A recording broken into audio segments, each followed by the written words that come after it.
When I say I'm tired, I usually wanna go. When I'm feeling lonely, I'd never let you know. When I say I'm sorry, well, that's not always true. When I tell you not to call, I wanna talk to you, and I'm no callous soul. I dream in gold, and I lie every now and then, but I'm always home by 10.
Welcome back, everyone.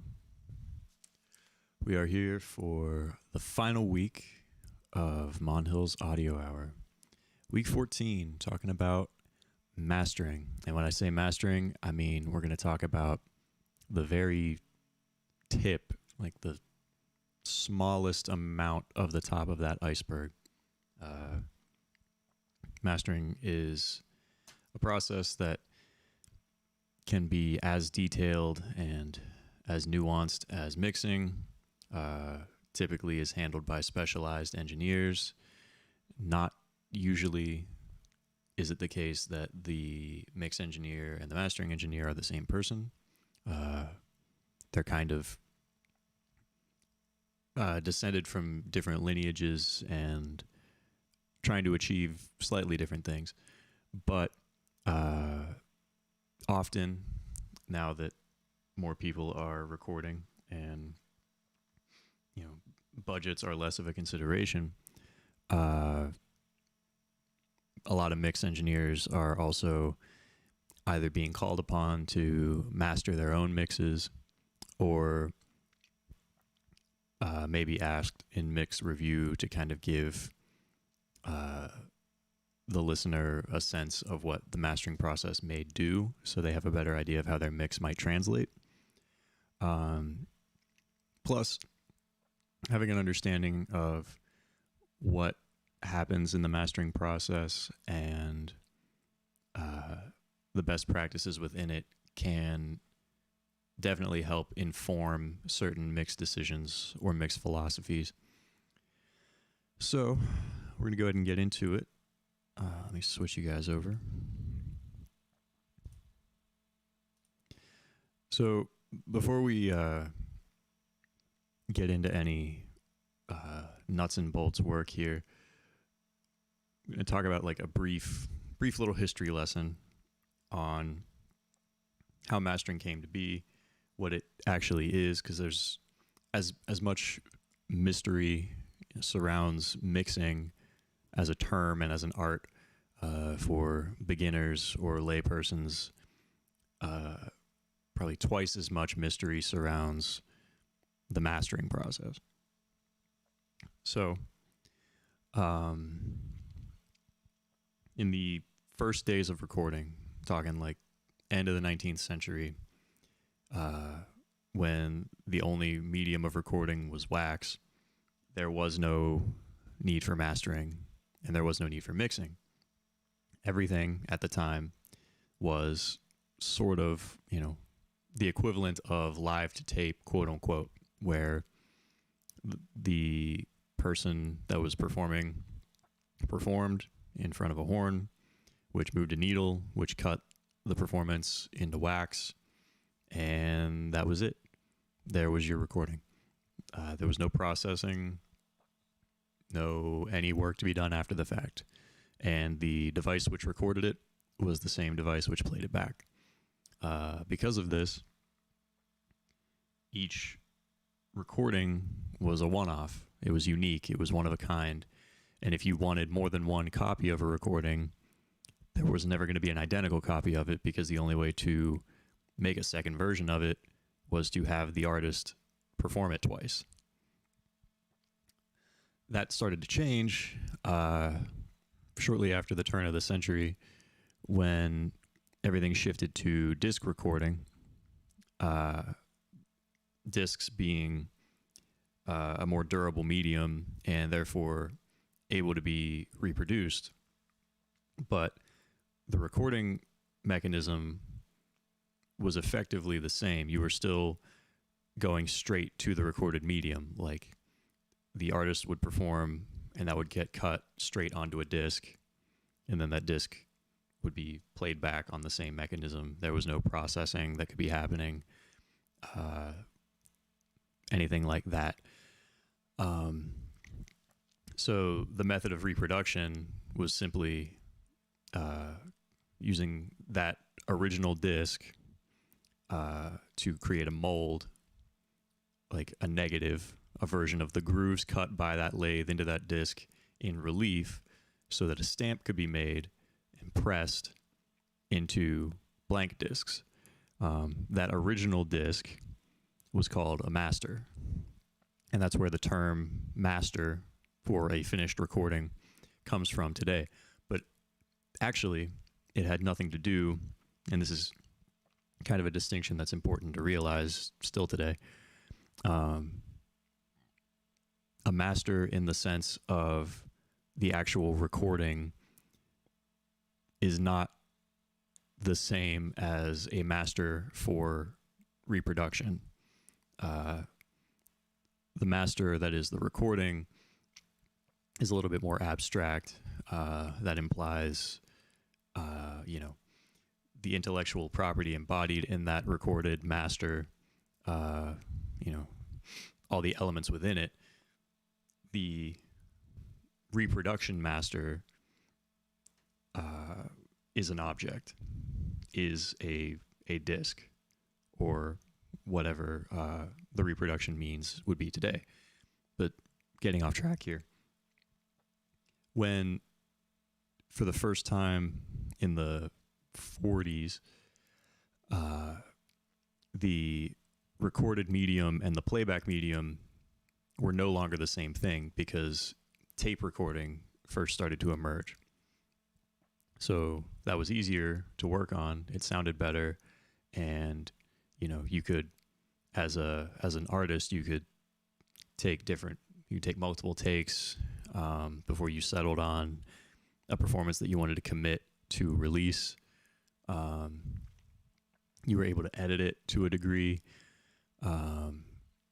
So everybody switched over to tape recording, but you wouldn't sell reels of tape to consumers. Consumers were still buying discs. So there had to be some process through which that tape recording would be transferred onto a disc. And by transferring it onto a disc, you would be creating a master using which to create a stamp, or to create a negative, to create a stamp, to press blank discs and make copies. The problem with that was tape had a different frequency response and coloration from discs. So what the audio engineers at the time started doing was running the signal that was recorded onto tape through a proprietary frequency curve, which would, in theory, compensate for the differences of the frequency capability between tape and the disc. It didn't really change. It was just, it was mathematical. It was scientific. It was simply the differences are quantifiable as X. So we're going to put an EQ curve that compensates for X so that this tape recording translates as best it can to a disc, so that the disc reproduces that recording in the most accurate way. There was also some compensation done for the dynamic processing. In general, you needed to hit the disc a little bit harder because in that case, you're actually like mechanically, the sound signal has to move a metal needle that's cutting a piece of vinyl. That requires a little bit more electrical force. So there was some amplification in between the tape playback and the cutting to disc, which kind of acted as a compression stage. And that's just kind of what mastering was. That was the first time that mastering became a distinct process. But even then, it was purely scientific.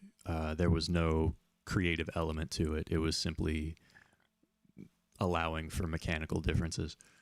It wasn't really until we got into the 60s, late 60s, early 70s, when multi-track recording really became ubiquitous, which kind of gave rise to mixing in the modern artistic sense that we know it today. By that time, technology had progressed to a point that engineers, specifically mastering engineers, could start exerting a little bit more creative force over how those recordings were transferred onto discs, and then later onto cassettes, CDs, what have you. Still using the same principles, trying to compensate for frequency differences of the mediums, and dynamic differences, but instead of it being, everything is set and it's proprietary and it's allowed for in a specific way and it's the same way every time, they started using variable equalizers and limiters, and sometimes other things as time went on. But people started realizing that the mastering process could end up being sort of like not a second mixing process, but certainly a process that would sweeten mixes, in the process of, and with the intention to make that mix play back with as much accuracy on as many playback systems as possible. You don't want a recording to only sound good on the finest high fidelity playback system. You want it to sound good on consumer grade gear. You want it to sound good in small car speakers. You want it to sound good on, little Bluetooth speakers coming out of your phone. So mastering is attempting to frame the mix in such a way that it can hit any of those playback mediums and still, maintain what it was trying to get across when it was mixed. So with that in mind, some things to understand. Mastering is really not meant to fix things. That's not to say that it isn't used to fix things sometimes, but from a mix engineer standpoint, you really want to mix as though your mix is going to be heard by the public in its final version. You don't want to rely on mastering to correct any lingering issues or save any lackluster sections or anything like that, because that's not what it's really meant to do. It's really meant to take what you do in the mix and just make sure that that is able to translate to playback systems. So it's certainly not a crutch for mixing. That said, it is able to be used to take a mix, and if the mix is good, it can, add that last 1% to just get it over the top. Mastering is sort of like the final polish after everything's been assembled. As such, and just understanding, when we're talking about mastering, we're talking about dealing with what we have here, stereo files. This is just a final render of all the multi-track mixing that you have done. So this is the culmination of your work on the mix. All of your dozens of channels have come down to 2 channels, played back through your processing and routing with your parallel time-based effects in your relative balances that you've set, and through whatever bus processing you've done. And this left and right file is what you're left with. So any move that you make in mastering is going to affect every element of the mix. So because of that, all of the moves you make in mastering, ideally, you are going to want to be extremely,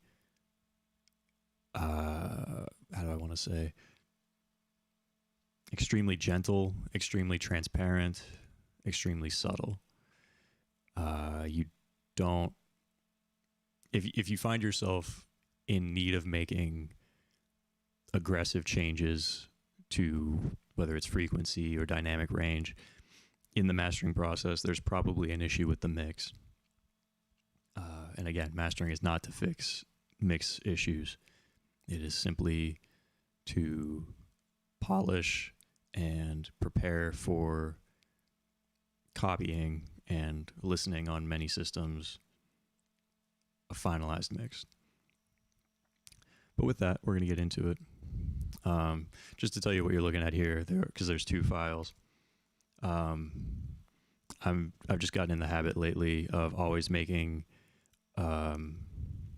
versions of my mixes with and without vocals.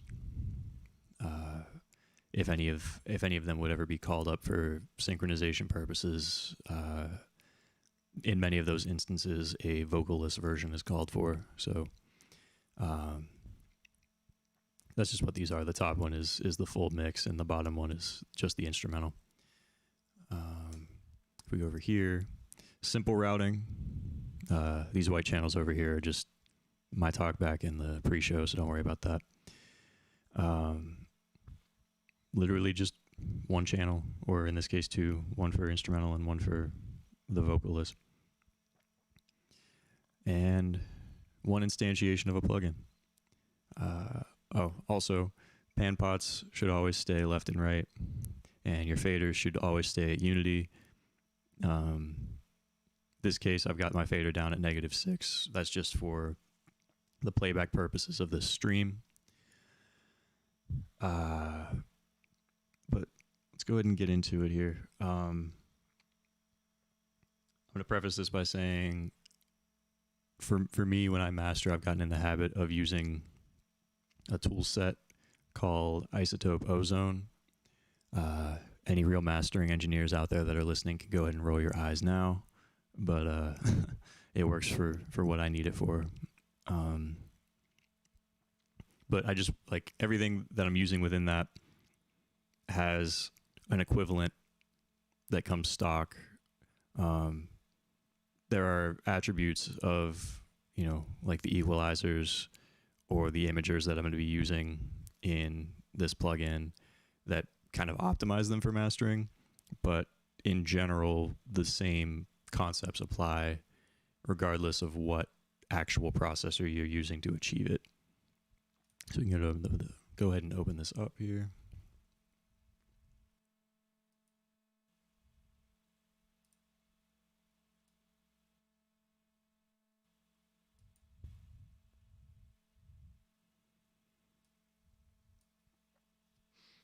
Alrighty. So it's kind of a lot to look at, but really the bulk of this is in two of these modules here. The first is this EQ curve, and the next is this limiter. The rest of this stuff is just kind of sweetening, a little bit of polish, but the bulk of what this is actually doing is here and here, and we're going to get into each of those. But first, I'm going to let you hear the song, and I bypass this processing. Lights go down at the end of the show. Where do all your roses go? Do your hands get cold when you walk away from the person you were yesterday? And if I play it back with Do you processing, feel like crying to another sad duet? Is it always in your interest to bed instead of chat? Are you always in the background of the movie in your mind? and actually, what I should be doing is I should be staging it this way.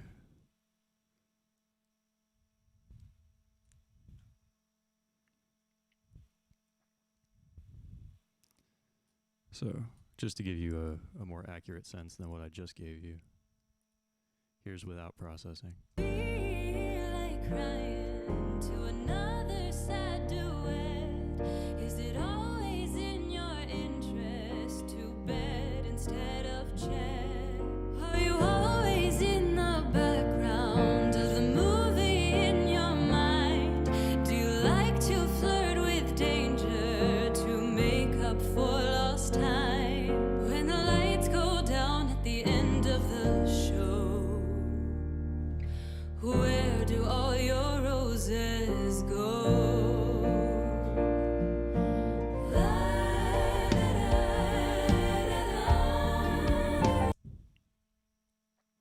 So that's our tune.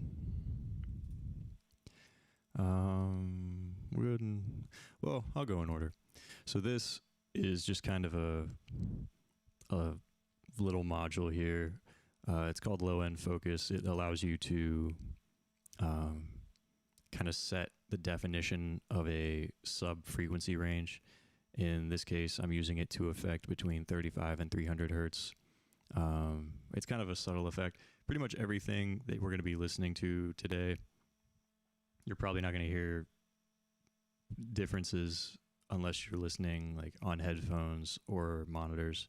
Like if you're just listening on a phone or a computer, you're probably not going to hear a lot of these changes. Just keep that in mind. But I can show you what each of these is doing here. So here's without. Let me get to a section that'll have more of that information.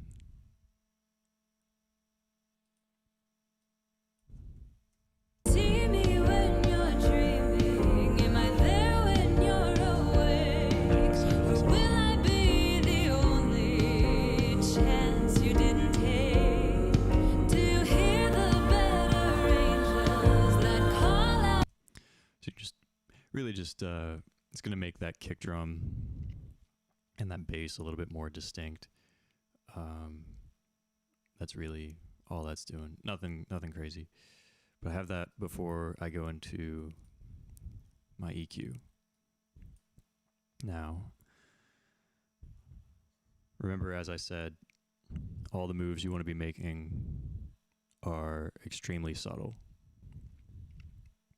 So if we look at the gains we're using here, I'm actually doing by mastering terms, a pretty aggressive cut on this low shelf from 57 hertz down. I'm taking negative 2.7 decibels out of it. If you look at the rest of these gains, boosting by 0.3 dB, boosting by 0.6 dB, cutting by negative 0.9 dB, and then high shelf boosting by 0.7. So what this was meant to do, really, with the exception of this low shelf, this was meant to color the existing mix. When I was mixing this song, I was trying to end up with a final product that had a generally flat frequency response. Well, that is to say, a generally flat frequency content across the master bus, without any one range being too prominent. And I, in general, achieved that. And as a consequence, I didn't have to do any corrective EQ in the master, which freed me up to only focus on making creative coloration choices, with the exception of this low shelf. The low shelf is there because I am mixing in an imperfect, untreated room with the inability to have an accurate sub-frequency imaging. So when I loaded this mix in, I realized that there was a little bit excess low-end energy that I wasn't aware of. It sounded good on my system, but my system wasn't giving me the whole picture. There was a lot of excess energy down there that I wasn't addressing in the mix.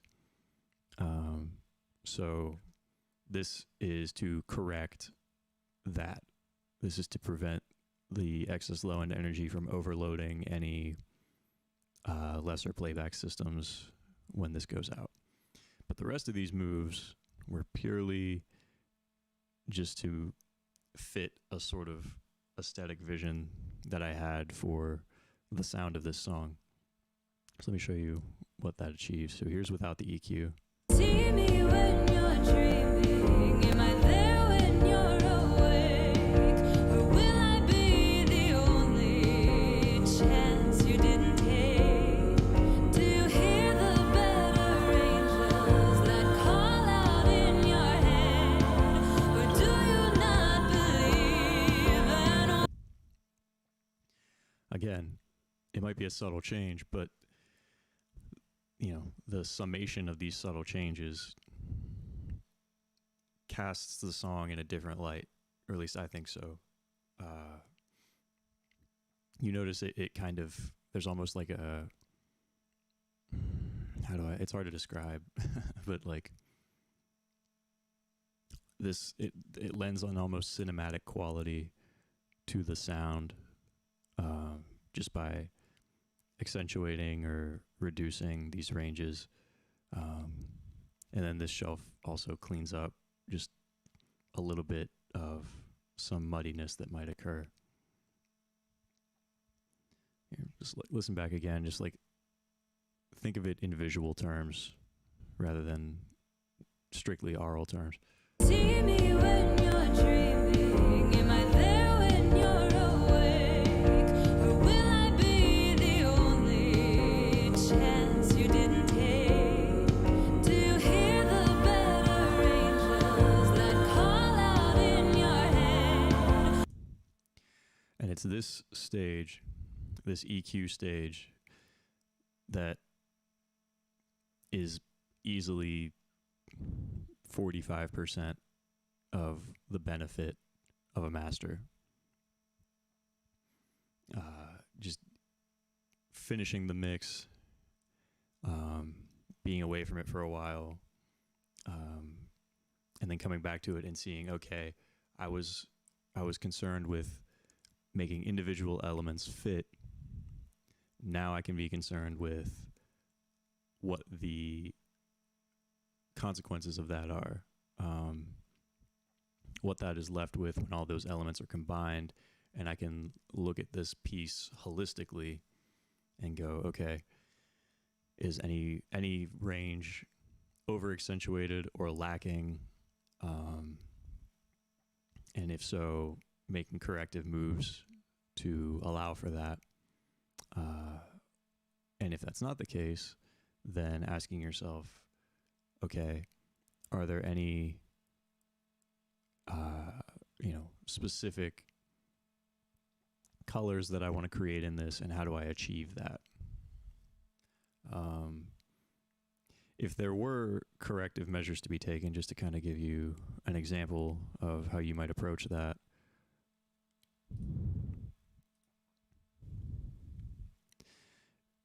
In general, you don't want to be using filters on your low or top end. Shelving generally tends to be kinder. So it's these sorts of subtle moves here. In the case of relative level changes, think of that, if you think back to 2 weeks ago in our discussion of master bus processing and using multiband compressors. Think of this level-wise. If there's one frequency level that is out of balance with the rest, you're going to want to affect all of them subtly rather than specific frequencies aggressively. So you might think of it in terms of like low end, top end, and mid range, or sub, low mid, high mid, and top. Either way, for level considerations, you're going to generally want to make small gain but wide Q moves, so you're affecting entire ranges. And you see how gradually this is applied, because the whole goal is transparency. Very seldom would this be the case. Again, this is most likely the result of a mix error. But if you find yourself in this position, sometimes, there might be a case where you are given a mix to master and you don't have the opportunity to suggest changes to it. You just have to work with what you're given. If there's any specific like harmonic that's persistent and coming out, or some specific frequency, which again is very uncommon and should be dealt with in the mix, but then you're going to want to make this cue as tight as possible. You're going to want to make this gain move as shallow as you can, specifically on whatever range that is. But it's subtle moves like that we're talking about in mastering, or in this case, just making slight adjustments to allow for a certain aesthetic. Moving from that is this little subtle thing. It's called an exciter, and the exciter within Ozone allows you to break your excitement into frequency ranges. Again, this is fairly subtle and really just for sweetening. What this allows you to do is take certain frequency ranges, apply a certain strategic distortion to them in very low amounts, just to kind of compensate for the inherent, what many would say, sterility of digital audio. This is just to give the sound some life and attitude. Again, very subtle though. If we listen without. See me when you're dreaming. Am I there when you're awake? Or will I be the only chance you didn't take? Do you hear? This is most notable in the mid-range. Like, focus on the vocal and the piano, and you'll kind of hear what it's doing. See me when you're dreaming. Am I there when you're awake? Or will I be the only chance? Kind of brightens up those background vocals too. But again, everything's still balanced and still level. It's just got a slightly different, slightly more engaging tone to it. But, nothing groundbreaking going on with this. Now, this is an element that can make or break a master if it is, well, I shouldn't even say that. If it's applied correctly, it'll help like 1% like improvement. If it's applied incorrectly, it will ruin the entire thing. So definitely want to be careful when you're working with imaging. But what we're dealing with here, again, the ozone imager allows you to break the frequency spectrum into ranges and independently control the stereo width of each frequency band, which is kind of an esoteric, abstract process. But in general, what it is doing is changing the relationship in that frequency range, or I guess I should say the relative level of difference between what is called the in-phase content and the what is sometimes called the difference channel, sometimes called out-of-phase content. That's not to say like in and out of phase like we were talking about in editing, but in phase meaning content in the left channel that is the same as content on the right channel, as opposed to content in the left channel which is not the same in the right channel. Elements that are the same in both stereo channels are said to be in phase and are said to be mono, while elements that are different, that exist more prominently on one side than the other, are said to be out of phase or phase incoherent or stereo. So adding stereo width means bringing up the level of phase incoherent material. In this case, it's by specific frequency ranges, which is nice because in your low end, you don't want a lot of stereo information. You really just want your kick, your bass, and that's pretty much it. Subharmonics of certain instruments, but in general, all of that frequency range you're going to want to be mono. You're not going to want any of that on the sides of the stereo image. As the frequency range gets higher, in general, it will support louder phase incoherent material, which creates the effect of your stereo image being perceived as wider than it was. People talk about breaking the speaker line, like it sounds like it's coming from outside your speakers. That's sort of what they're talking about here. So again, if you look, it's very, very subtle. Slightly monoizing from 90 hertz down. I have not done anything to my mid-range from 90 hertz to 1200 hertz. I have increased the level, and again, this is just kind of an arbitrary value that is assigned by the imager. This isn't dB or percentages. It's just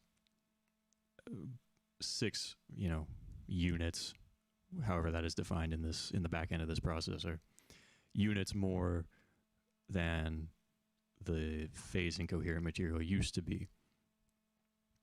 And then in the very top end, from 7200 hertz up, I've increased the stereo content by 13.5 units.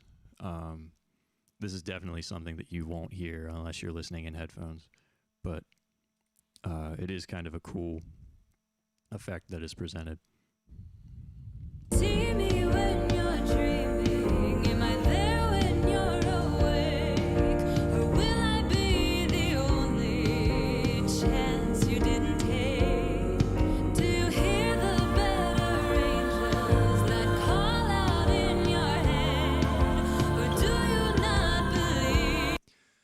And you notice it does seem, wider in the general sense, but the biggest difference that we have here is, to me, found in the relationship between the vocal, and which is obviously a mono in phase element, and the background vocals and the piano, which are phase incoherent elements that are panned to the sides. Those are sort of placed on a more level playing field with the vocal, but not getting in the way of it. They're able to be more prominent without masking any part of the vocal or making the vocal work any harder to be heard. That's the real benefit that we're going for here. But again, minuscule, subtle little change. Like we said, we're just trying to make it like that last couple % improvement. Just this last coat of polish here. Before I go any further into limiting, I want to talk about another thing that helps here in this imager is we have our stereo correlation meters, and we have a couple different versions here. So if you look at it now, right now all that's going through it is my voice, and it's mono. It's a straight line up and down. It is equal parts left and right. It is entirely phase coherent.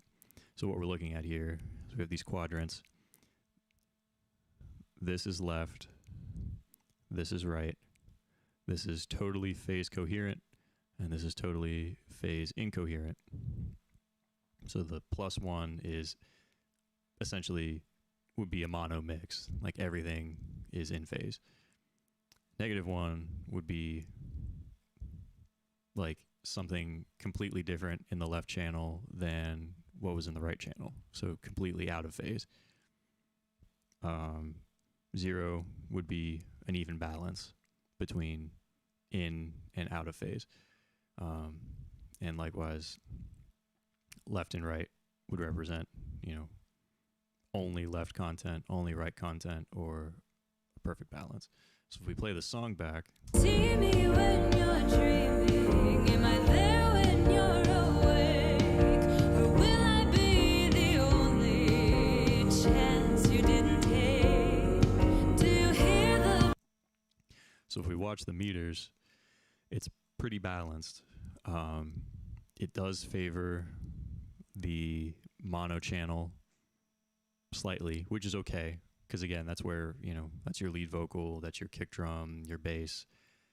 There's no snare in this song, but if there were, it would be there. So it's okay that there's a slight favoring towards the phase coherent content. Left and right in general stay in pretty good balance with each other. The left channel is rarely significantly louder than the right channel. They do trade off, which is okay. That can make a mix sound dynamic. So that's not necessarily a bad thing. So that's a fine level.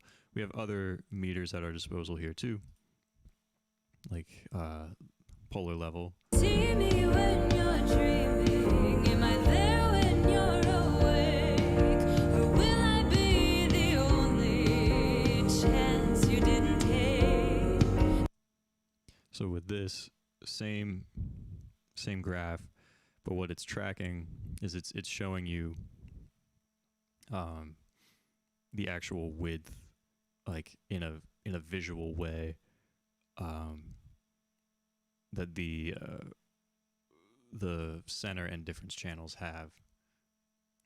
So here's left content, here's right content, here's center mono content. See me when you're dreaming. Am I there when you're awake? Or will I be the only chance you didn't take? See me when you're dreaming. Am I there when you're awake? Kind of a hybrid of the lysagis and the polar level. Just another way for that information to be read out. For me, I find the lysagis to be the most helpful in terms of judging the balance of the mix. So with that, we're going to get into limiting. It's worth pointing out sometimes compression as a distinct stage is associated with mastering, and it can be. Obviously, if a mix has some drastic level change, like dynamic level change, and it would have to be extremely drastic, again, as a result of some mix error, then some compression might need to be applied.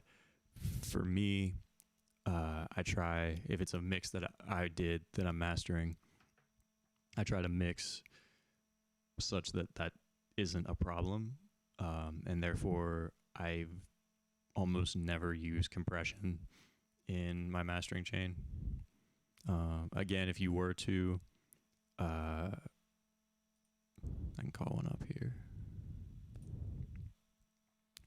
It's something that you would want to most likely break into specific frequency bands if it was more prominent in one place than another.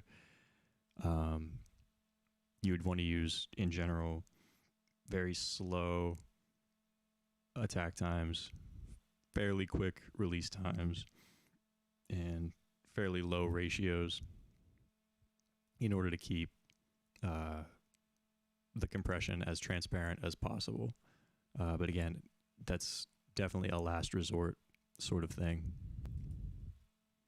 One other tool that comes up in mastering that I haven't used here, but just to make you aware of, is a dynamic equalizer, which is often confused with a multiband compressor. They are slightly different. A multiband compressor works in frequency ranges. A dynamic EQ allows you to control dynamics of specific frequencies. Just to kind of show you what I mean. So it's an EQ, right? I make an EQ move, but then this is now my range of compression, and I can apply compression to just this frequency range, either additive as it is now or subtractive like this. This is sometimes something that will be reached for before a strict compressor or a multiband. It might even be used in place of a strict equalizer, where that frequency range is reduced all the time. This allows you to reduce or boost frequency ranges only when they meet the condition of your compression settings.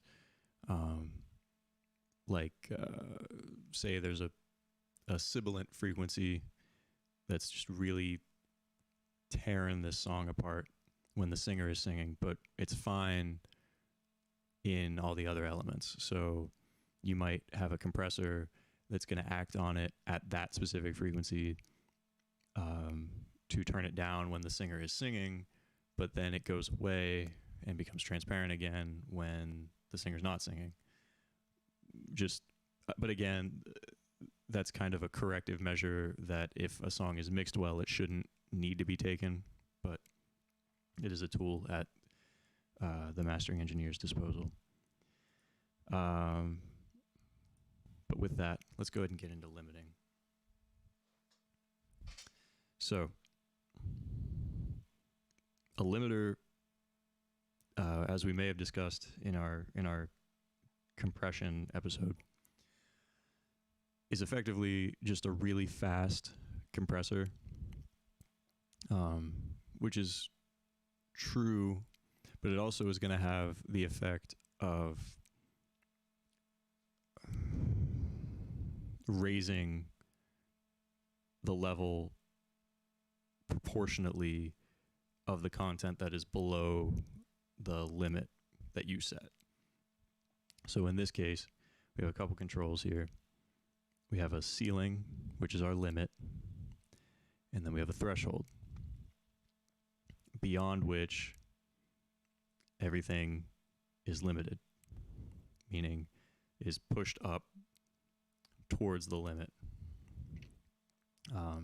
This is an extremely high ratio, so there will be no audio crossing this threshold, or this ceiling rather, this limit. The reason for that in the digital age is because there is no such means of quantifying anything beyond 0. So this is to ensure that your mix never crosses 0, and therefore doesn't distort. Well, doesn't clip. If the limiter is applied incorrectly, there will still be distortion. In the past, this was applied to match the maximum headroom allowed by whatever medium the master was going to, whether that was vinyl or CD. Kind of, like I said, originally as a fail-safe, like just to prevent anything getting to a damaging point.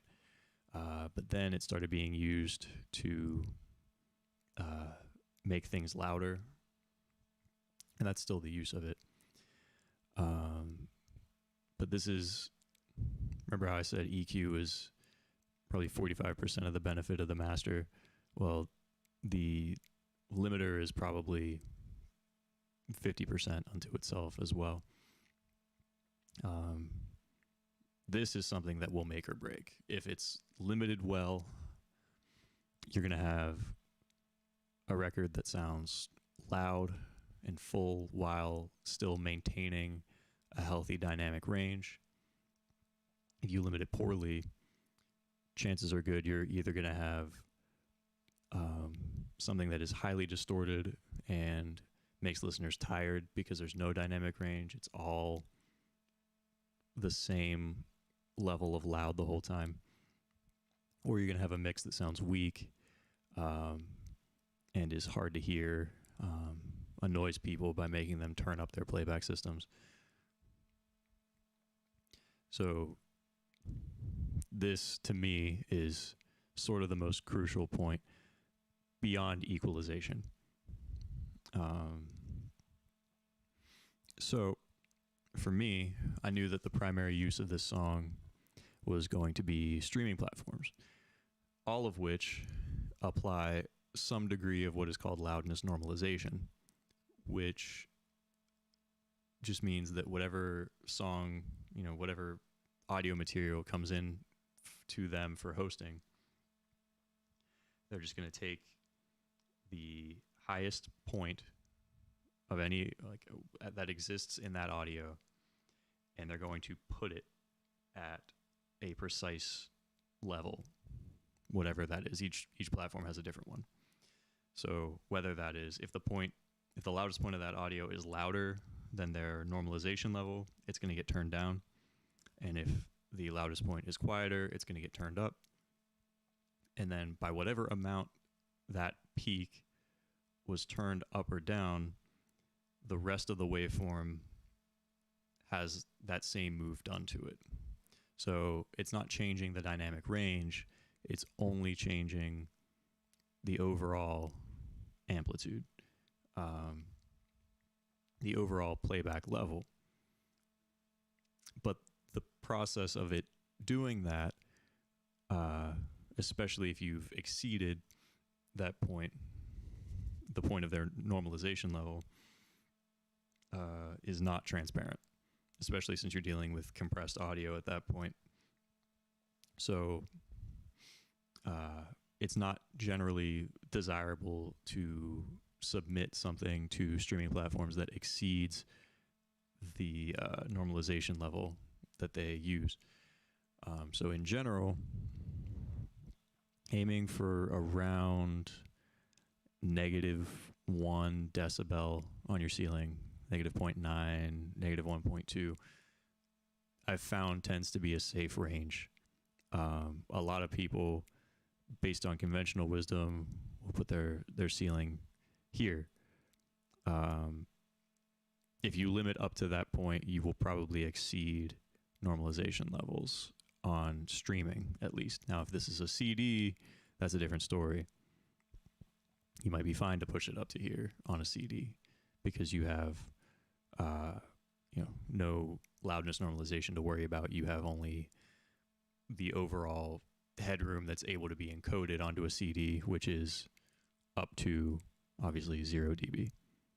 But in this case, because this was meant for streaming, we're going to go down to here. Then you have an attack time, which sets obviously how quickly the limiter acts. So let me go ahead and play back here. See me when you're dreaming. Am I there? And what I'm going to do just to accentuate the attack setting, I'm going to bring this threshold way down. It's going to get louder as I do that, so just be prepared for that.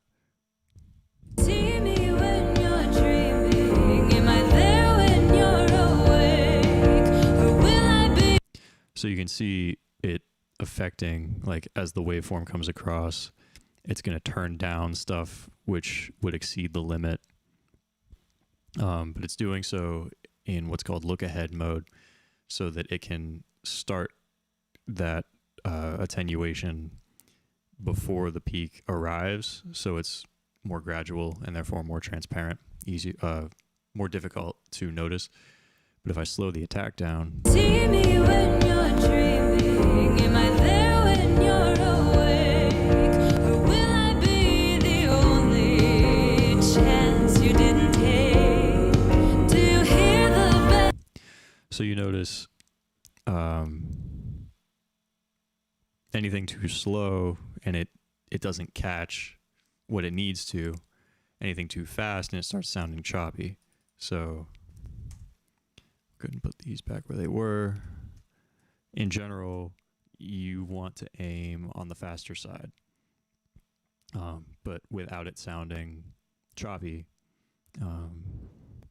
If you have a song that had very little transient information, like maybe a solo violin or an aria vocalist or something like that, you might be able to get away with a slower time constant and have a bit of a smoother, more relaxed limiting. But for most types of music where there's a healthy amount of transient information, a faster time constant tends to be what you want, because that's gonna preserve as much of the transient information as possible without it ever becoming problematic and causing distortion when it gets sent to the limit. And that I've found, and as I'm sure Again, any real mastering engineers might be rolling their eyes, but I found that as much transient information as is able to remain in the final master, the louder that master will be perceived. So just to give you a sense of what this is doing, I'm going to turn this off just so you can see like just what it is actually doing in terms of the level. See me when you're dreaming. Am I there when you're awake? Or will I be the only chance you didn't take? Do you hear the better angels that call out in your head? Or do you not believe and walk away instead? When the lights go down at the end of Now, at this point, another type of metering becomes important, and that's our peak and RMS loudness metering.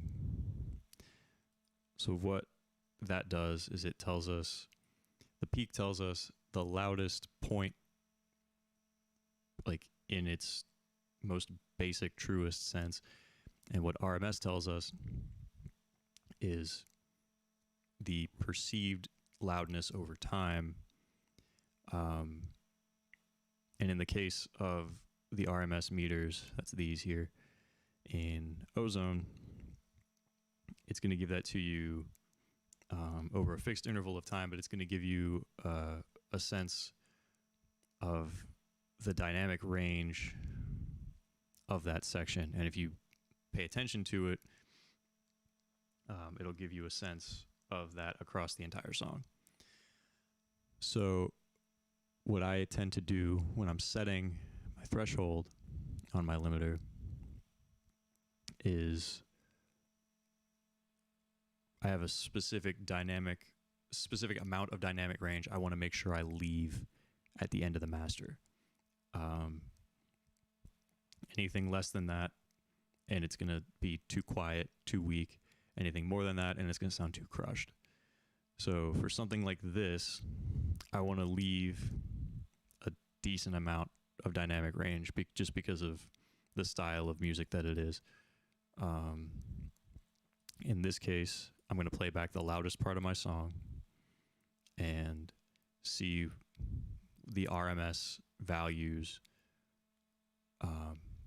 which will tell me the dynamic range that I've left in the loudest section, which should then translate to the rest of the song. Like there will never be less dynamic range than there is at the loudest point. So there will only be more dynamic range at the quieter points. So I've got the loudest section queued up here. We're going to watch our RMS output meters. lights go down at the end of the show. Where do all your roses go? So in this case, I was aiming for between 10 and 12, negative 10 and 12 RMS. You notice our peak level is the limit. If you look at the meter here, these top narrow bars are the peak. The lighter white bars are the RMS, and this grayed out bit in between those two, that's this number here, this RMS readout value. That is your dynamic range. The difference between the peak and the RMS value makes up your perceived dynamic range. So if we watch, Lights go down at the end of the show. Where do all your roses? it's peaking out on the RMS side at around 11, which is where I was aiming for. So I'm happy with that. And just to kind of let this play for a minute, I'll continue to A/B the difference, both with the gain matched and without the gain matched. The gain match just keeps the playback level the same whether the processing is bypassed or not, so that you can judge the improvements that you've made without just hearing that it's one's louder and one's quieter. I'll start without the gain match on though, so you can hear like how much louder we've made this. Lights go down at the end of the show. Where do all your roses go? When the lights go down at the end of the show. Where do all your roses go? When the lights go down at the end of the show. Where do all your roses go? When the lights go down at the end of the show. Where do all your roses go?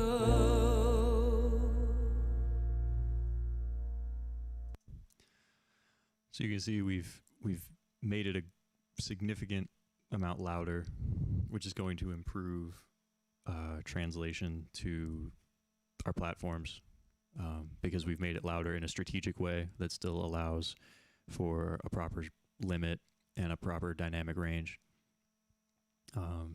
And with the rest of our processing, like our equalization and our imaging, we've taken a mix that was fine, was well balanced, clear, well separated, everything like that, but perhaps may have sounded a little flat, maybe stagnant, sterile, and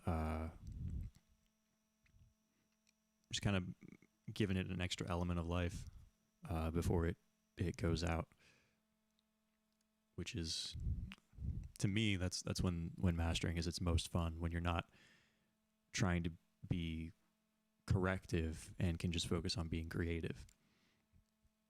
But yeah, this is, again, just the fastest, quickest, minuscule overview of what mastering actually is and what it can be, even at the home studio level, like what we're talking about here.